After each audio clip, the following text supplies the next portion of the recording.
Bendiciones con todos. Tema 2, las verdades de la palabra de Dios. Hoy, el saludo del apóstol Pedro a los expatriados. Y utilizamos 1 Pedro, capítulo 1, versículos 1 y 2. ¿Sí? Recordando un poquito que en el video anterior hablamos de la introducción de la primera epístola, ¿no es cierto? Y vimos que Pedro, con gran sabiduría, escribe temas importantes y de ninguna forma hay que llamarle ignorante porque fue capacitado por 3 años por el Señor Jesucristo y las cartas que escribe lo demuestran la gran sabiduría que tenía. Hoy vamos a ver el saludo que le hace esta carta, porque es una carta dirigida a todos los expatriados. Dice el texto bíblico, primera de Pedro, capítulo 1, versículo 1 y 2, Pedro, apóstol de Jesucristo, a los expatriados de la dispersión en el Ponto, Galacia, Capadocia, Asia y Bitinia, elegidos según la presciencia de Dios Padre en santificación del Espíritu, para obedecer y ser rociados con la sangre de Jesucristo. Gracia y paz os sean multiplicadas. Las iglesias de las cartas de Pedro. En el versículo 1 vemos que el apóstol Pedro dirigió su carta a las iglesias localizadas en Bitinia, Ponto, Asia, Galacia y Capadocia. Pablo había evangelizado muchas de esas regiones. Otras tenían iglesias que fueron fundadas por los judíos que estuvieron en Jerusalén en el día de Pentecostés y oyeron el poderoso mensaje del mismo apóstol Pedro. ¿Se acuerda? Leamos Hechos capítulo 2, versículos del 9 al 11.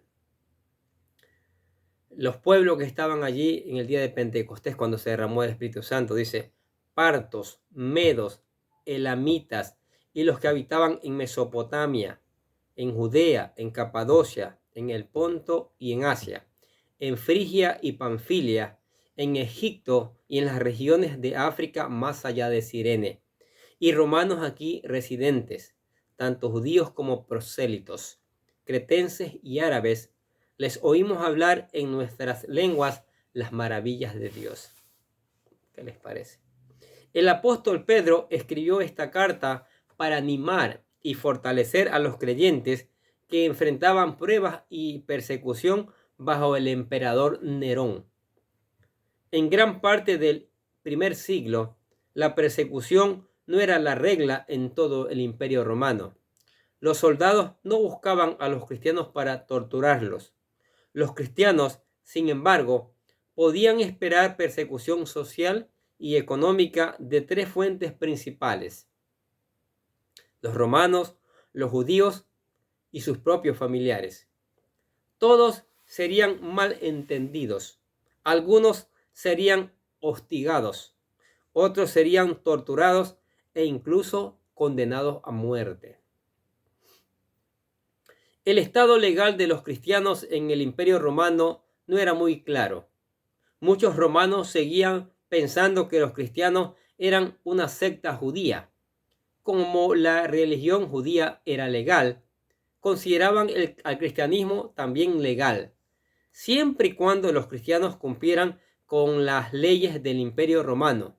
Sin embargo, si los cristianos se negaban a adorar al emperador o a inscribirse en el ejército, o si participaban en disturbios civiles, tal como el que ocurrió en Éfeso, según Hechos capítulo 19, versículo 23, podían ser castigados por las autoridades civiles. A muchos judíos no les gustaba que se les asociara en lo legal con los cristianos, tal como los consigna Hechos. A menudo los judíos maltrataron a los cristianos, los expulsaron de la ciudad o intentaron poner en su contra a los funcionarios romanos. Saulo, más tarde el gran apóstol Pablo, fue al comienzo un perseguidor judío de los cristianos. ¿Sí? Usted puede mirar allí en el canal todos los videos que hicimos del libro de Hechos de los Apóstoles. Ahí está contada esa historia. Otra fuente de persecución fueron los propios familiares de los cristianos. Bajo la ley romana, la cabeza del hogar tenía autoridad absoluta sobre todos sus miembros.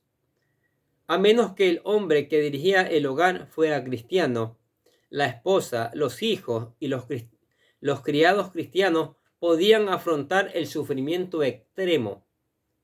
Si eran expulsados, no hallarían sitio a donde dirigirse salvo la iglesia. Si eran golpeados, ningún tribunal quería defender sus derechos. Mire, qué cosa terrible, ¿no es cierto?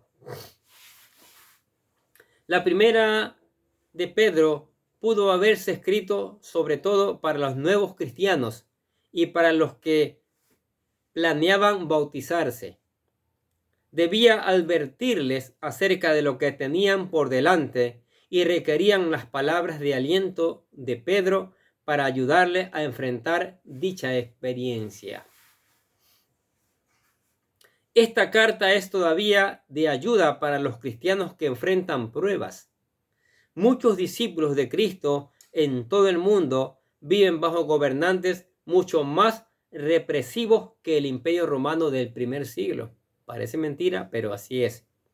En todas partes los cristianos están sujetos a malos entendidos, ridiculizados y hasta hostilizados por sus amigos incrédulos, empleadores y miembros de la familia.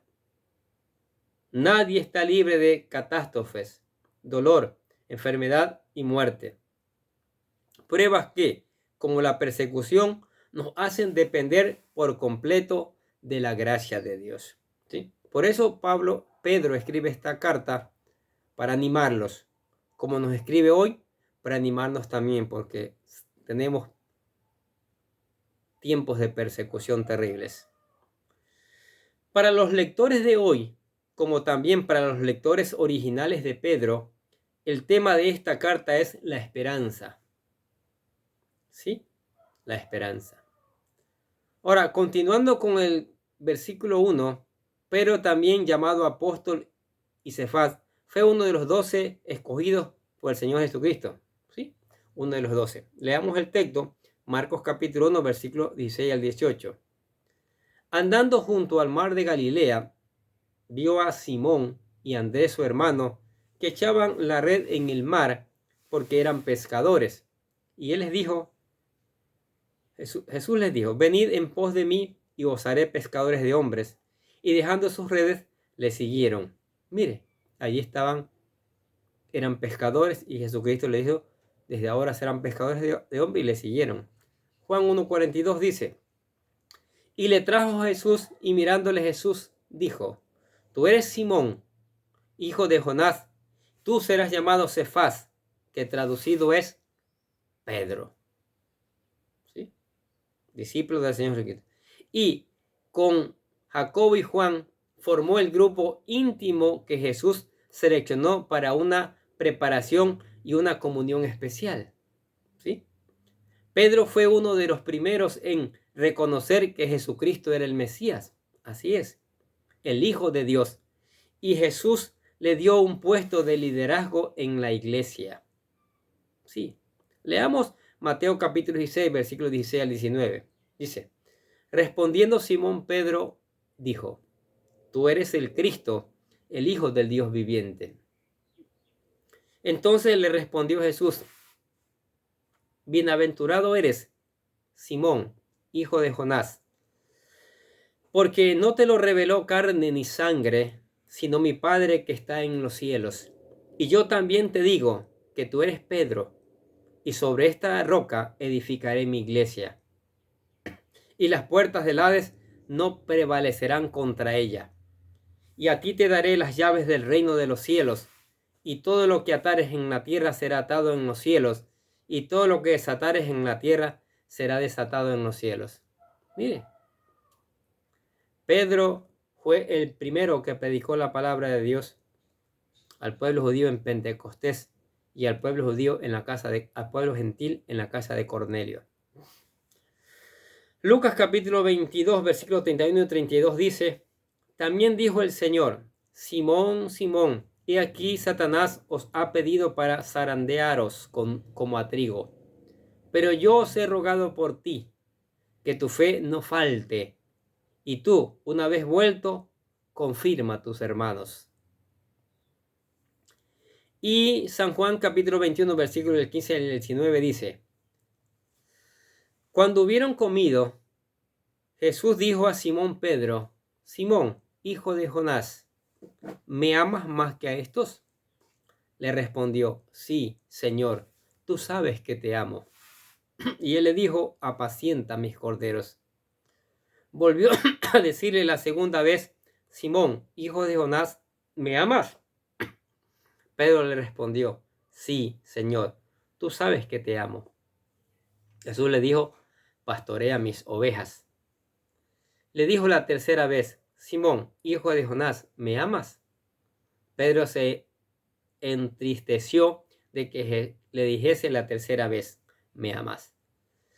Y le respondió: Señor, tú sabes todo, tú sabes que te amo. Jesús le dijo: apacienta mis ovejas. De cierto te digo, cuando eras más joven, te ceñías e ibas a donde querías, mas cuando ya seas viejo, extenderás tu mano y te ceñirá otro, y te llevará a donde quieras. Esto dijo, dando a entender con qué muerte había de glorificar a Dios. Y dicho esto, añadió: sígueme. Mire, los textos bíblicos que hablan del apóstol Pedro, del lugar importante que el Señor le dio.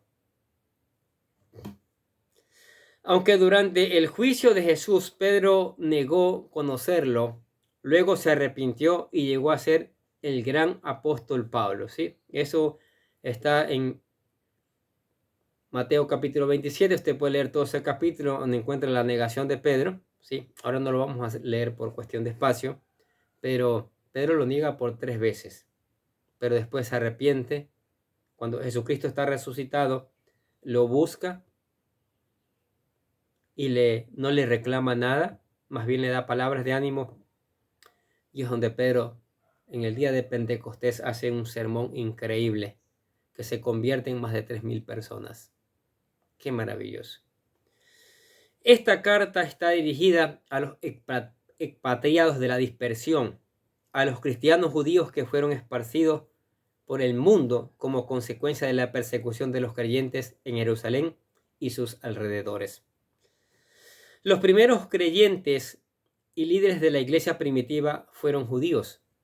Cuando se hicieron cristianos, no renunciaron a su herencia judía, así como nosotros no renunciamos a nuestra nacionalidad cuando comenzamos a seguir a Cristo, ¿sí?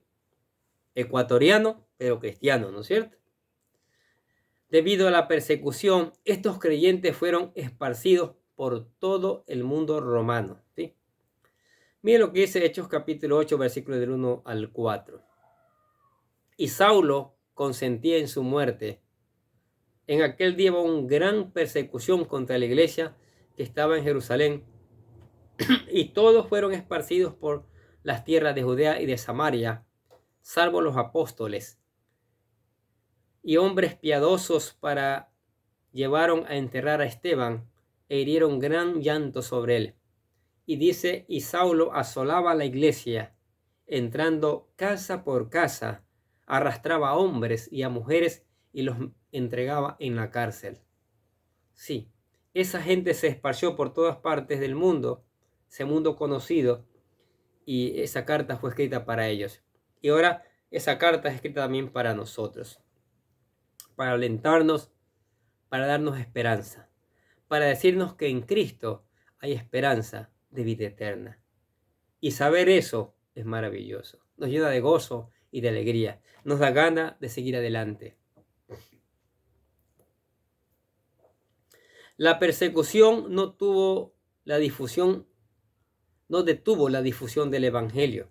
Por el contrario, sirvió para que entrara en todo el imperio. Así que entre la iglesia a los que Pedro escribió, también se incluyó a los cristianos gentiles, porque ya habían cristianos gentiles. ¿Se acuerda que Pedro, su segundo sermón fue a gentiles en la casa de Cornelio? Allí se convirtió una gran cantidad. Ahora, continuamos con el versículo 2 de Primera de Pedro. Dice, Pedro les animó a sus lectores mediante la firme declaración de que ellos habían sido escogidos por Dios Padre. Sí, y eso es maravilloso. Dios nos escogió. En una época únicamente la nación de Israel pudo decir que era el pueblo escogido de Dios. Pero por medio de Cristo, todos los creyentes, judíos y gentiles, pertenecen a Dios de todas partes del mundo, que han nacido de nuevo, son cristianos. La salvación y la seguridad radican en la elección libre y la misericordia del Dios omnipotente. Ni pruebas ni persecución pueden privar de la vida eterna que Él da a quienes creen en su nombre, en el nombre del Señor Jesucristo, como dice la palabra, ¿sí? Este versículo menciona a tres personas de la Trinidad: Dios el Padre, Dios el Hijo, Jesucristo, y Dios el Espíritu Santo. Las tres se dedicaron a lograr nuestra salvación. Sí. El Padre nos escogió antes que nosotros lo eligiéramos a Él. Mire lo que dice Efesios 1:4. Según nos escogió en Él antes de la fundación del mundo, para que fuésemos santos y sin manchas delante de Él. Jesucristo es el Hijo que murió por nosotros siendo pecadores.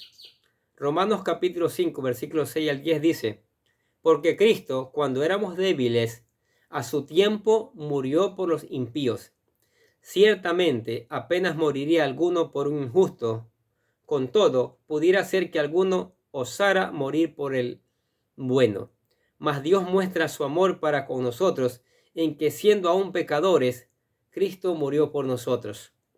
Pues mucho más, estando ya justificados en su sangre, por él seremos salvos de la ira. Porque siendo enemigos, fuimos reconciliados con Dios por la muerte de su Hijo. Mucho más, estando reconciliados, seremos salvos por su vida.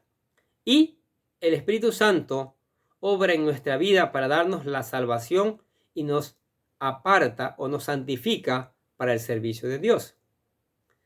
Segunda de Tesalonicenses capítulo 2 versículo 13 dice, pero nosotros debemos dar siempre gracias a Dios respecto a vosotros, hermanos amados por el Señor, de que Dios os ha escogido desde el principio de la salvación mediante la santificación por el Espíritu y la fe en la verdad. ¿Qué les parecen estas verdades de la palabra de Dios? Maravilloso, ¿no es cierto? Maravilloso saber que Cristo, que Dios, que el Espíritu Santo nos escogió desde antes de la fundación del mundo para que hoy le sirviéramos, para que hoy alabáramos su nombre, para que hoy diéramos testimonio de su gracia, de su amor y de todas sus cosas maravillosas, para que hoy hablemos de Cristo, que Cristo murió para salvarnos, para llevarnos mañana a la eternidad. Y saber eso es maravilloso. ¿Qué les parece? ¿Quiere ser un cristiano también? ¿Quiere venir a los pies de Cristo? Aquí le presentamos lo que llamamos la oración de fe, ¿sí? Para que usted acepte a Cristo, reconozca a Cristo como su Señor y su Salvador, para que mañana también tenga vida eterna. Repita la oración con todo su corazón. Dice, querido Dios, sé que soy un pecador y que nada de lo que hago puede hacerme ganar el cielo o la vida eterna. Creo que Jesucristo murió por mí derramando su sangre para lavar todos mis pecados para ser redimido y que se levantó de la tumba al tercer día. Ahora mismo lo recibo como mi Salvador personal, confiando solamente en Él como mi único camino al cielo. Señor Jesús, séllame y lléname con tu Espíritu Santo y escribe mi nombre en el libro de la vida para ser salvo. Y decimos gracias, amado Padre Celestial, por regalarme la vida eterna. ¿Aceptó a Cristo? Maravilloso. Sosténgase ahora en Cristo, meditando en la palabra de Dios todos los días. Palabra que no entiende, ore al Espíritu Santo pidiendo sabiduría e inteligencia y Él le va a dar para que pueda entender, para que pueda hacer una buena aplicación y después una buena predicación. Ore, tenga una lista de petición, converse con Dios, no solo pídale, agradézcale también, alabe su nombre a través de las alabanzas, a través de palabras que glorifiquen su santo nombre, que reconozcan su grandeza. Y también le invitamos a la iglesia, venga, que acá juntos seguiremos aprendiendo estas maravillosas verdades. Amén. Oremos. Padre, gracias por tu palabra, mi Dios. Gracias por esta epístola de San Pedro que nos da palabra de esperanza, mi Dios. Sí, esperanza de una vida mejor, esperanza de vida eterna, mi Dios, que tú tienes preparado a aquellos que han reconocido a tu Hijo Jesucristo. Y saberlo, eso es maravilloso. Saber que nuestra vida no termina aquí, Señor, sino que termina en la eternidad contigo, eso nos llena de gozo y alegría y nos da esperanza como nos da esta carta, Señor. Te damos gracias, te alabamos y glorificamos tu nombre por esta maravilla de tu palabra, Señor. Que esta palabra sea llevada por todos los rincones del mundo y las personas puedan escucharla y ponerla en práctica, Señor. Alabamos y glorificamos tu nombre en el nombre del Señor Jesucristo. Y decimos amén. Y los bendecimos a ustedes que escuchan la palabra de Dios cada día. Sigamos escuchando, sigamos poniendo en práctica, sigamos reenviando también a otros para que conozcan esta maravillosa verdad. Conozcan que en Cristo hay esperanza.